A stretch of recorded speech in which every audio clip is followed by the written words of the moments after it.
Hello everyone, this is Brendan Lawler and I am here to present my History 0137 final project on chefs and cooking in medieval and imperial China. There are two sections to my project. The first section is a basic slideshow presentation where I have notes from my readings. I answer all the questions I laid out in my thesis. And then the second part of my project is actually a video where I cook two recipes from imperial and medieval China from Xiang Lin's slippery noodles. So I actually wanted to start off the presentation portion of my project with a bit of a disclaimer.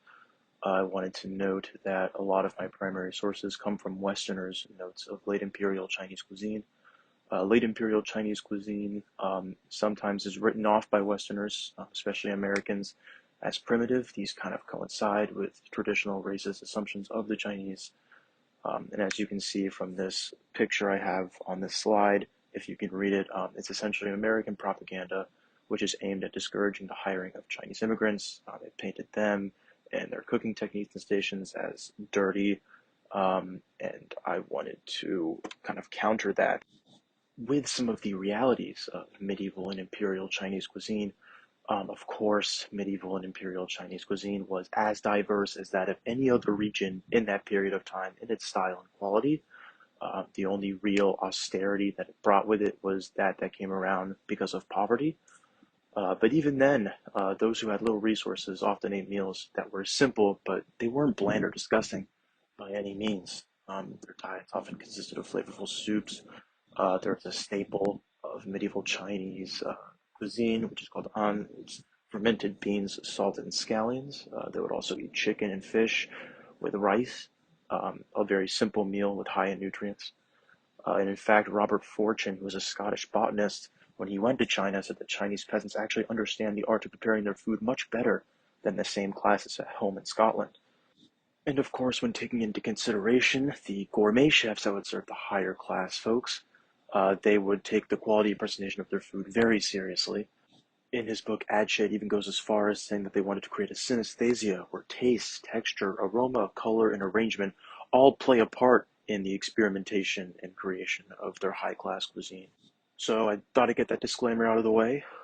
Moving on to seeing just how well chefs were documented in medieval and imperial China, and the reality of it was not necessarily that well. I mean, even in the highest realm that chefs could be in imperial China, which is the palace, the names, the specific skills, the specialty dishes of all of those head chefs were not really widely documented. The only things that were very widely documented were the statistics, how many chefs there were employed in the palace, how much food they made.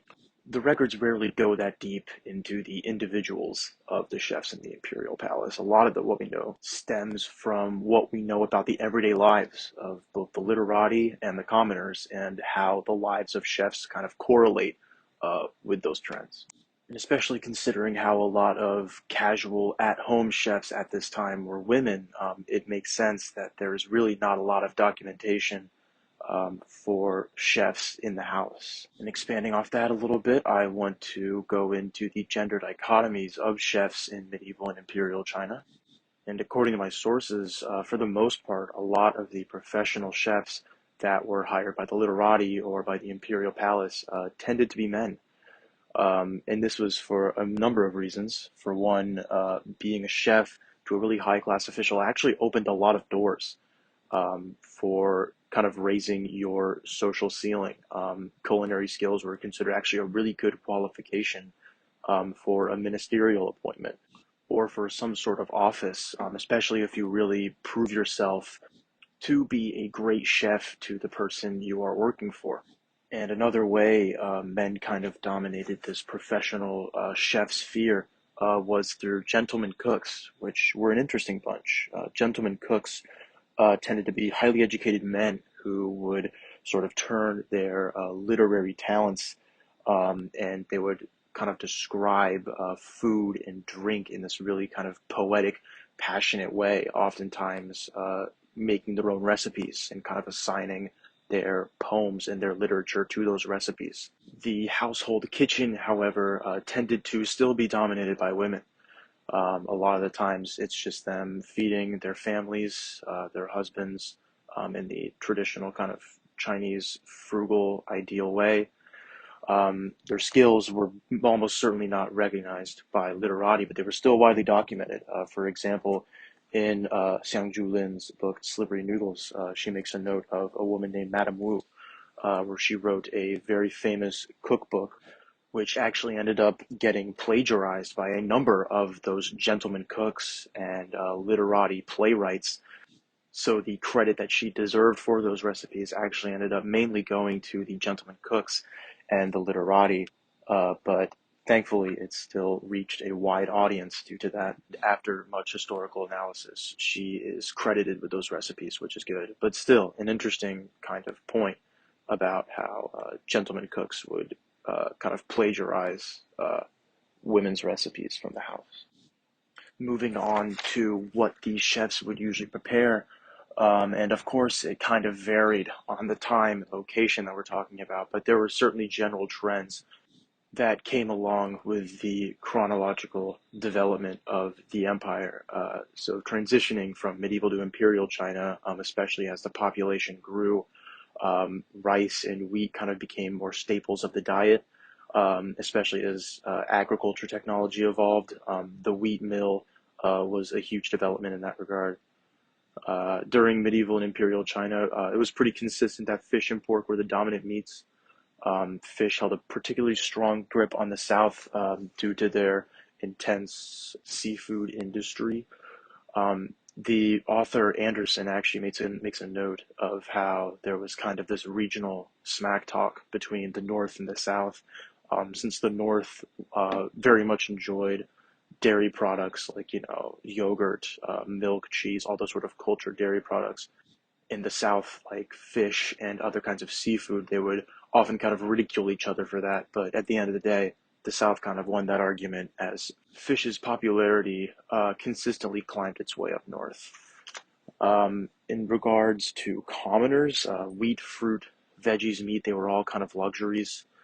And pickling was the main form of veggie preservation. So you can see in a lot of the sort of commoners recipes that are in Xiangjulin's slippery noodles, there's a lot of pickles in them, which makes sense. And then during the Qing dynasty, and sort of the economic collapse with rampant starvation and famine, imported root vegetables from the West actually became a very consistent staple for commoners. Moving on to the societal roles that chefs played in medieval and imperial China, I separated this one into kind of three sections. So for imperial chefs, their duty was kind of just to oversee the kitchen of the royal palace, make sure it all runs smoothly, kind of nothing more, nothing less. Not a lot of creative freedom, but when you have that kind of social position and you have that kind of ceiling that comes with being an imperial chef, it's kind of worth it. Like I said earlier, it opens up a lot of doors to potentially holding office or getting some sort of ministerial position. And then for the commercial chefs that came about during the economic boom and commercialism of the song, their role was really just to make high quality, aesthetically pleasing food for the high classes in the literati. They would often be hired as private chefs. Bakers would be employed under nobles, and they would create these really extravagant pieces of culinary art. Anderson would even go on to say that they would make sort of hollow, almost glass animals made of sugar, made of like hardened sugar, that were almost more of a see but do not eat kind of dish. And then for the at-home casual chef, again, their role was kind of just to feed their family, while also adhering to the kind of Confucian Chinese ideal of being frugal and being conservative. But again, as you can see from Madame Wu, that didn't really stop chefs from coming up with their own kind of styles and developing their own new recipes and techniques. And then finally, the big question I wanted to address with my thesis is what significance did chefs have on Chinese culture in medieval and imperial China? And one of the most interesting points I found was from Whaley Cohen's reading, which was that chefs were kind of seen as a source of balance in imperial and medieval China. They were kind of expected to provide a yin-yang form of balance with their foods, whether it was hot foods or cold foods. Um, and actually, an interesting point, hot foods and cold foods don't really necessarily have anything to do with the temperature of the foods. Cold foods are seen as kind of veggies, other kind of mellow foods, while hot foods were seen as spicy meat dishes. And what you can see throughout these resources is that there's a really big focus on balance when it comes to food in China. So chefs are kind of expected to be masters of that. Another significance that chefs had on medieval and imperial Chinese culture was the fact that culinary skill was often correlated with wisdom. For example, you have the ancient tale of Yi Yin. He was a cook for the Shang Dynasty emperor. He impressed him by transforming sort of the philosophical issues of government and society into a menu of delicious foods, which impressed the emperor enough to appoint him prime minister. He also helped form this final piece of significance that chefs had on Chinese culture, which was chefs kind of being seen as a motif for rulers efficiently running an empire by them efficiently running a kitchen. There's a lot of imagery and metaphors in Chinese literature about how running an empire is like cooking. You know, you need to be careful, you need to be attentive, and those were all characteristics that were assigned to chefs and highly appreciated in chefs. So that's all I have for the presentation portion of my project, and I will transition into